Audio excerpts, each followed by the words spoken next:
Hi guys, it's me again, Shedcole123. If you're new here, don't forget to like, share, and subscribe sa ating YouTube channel for more helpful online tutorials.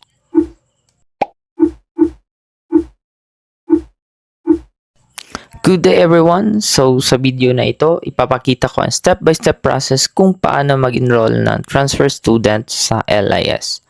Kung first time mong mag-enroll ng transfer student sa LIS or gusto mong maiwasan ng error sa pag-enroll, panoorin mo ang video na ito hanggang sa dulo.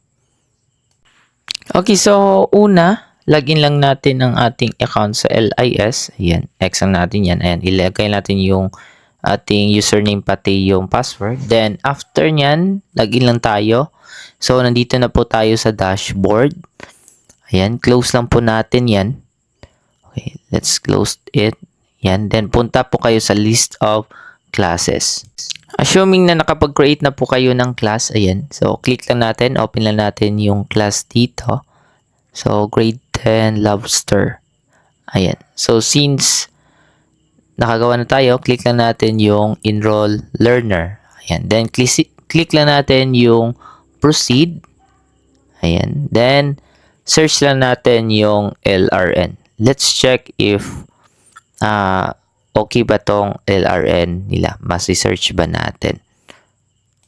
Okay, so pagka-search po natin, galing ito sa card na LRN nila po yung binigay nila na card. Then search lang natin.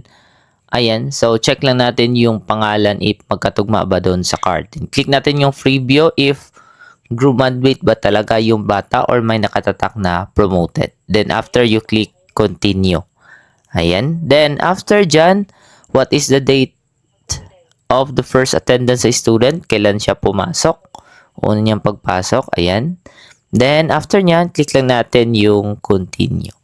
As you can see, is the learner transferred in or move in? Click lang natin dyan yung yes. Since sa LIS, matatrack nila yung record na nag-transfer yung bata.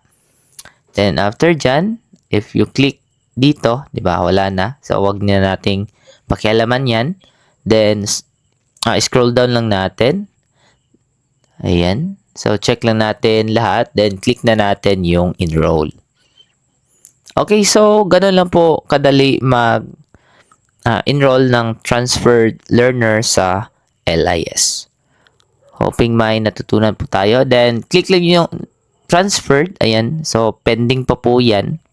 Makipag-communicate po kayo sa ICT doon sa kanilang school para confirm yung bata. So, ganun lang po siya kadali.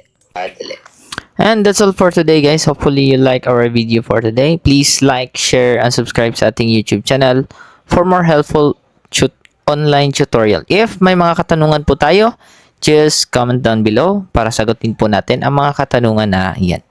And God bless po sa ating lahat. Hopefully, manunod kayo sa next video natin. See you and goodbye.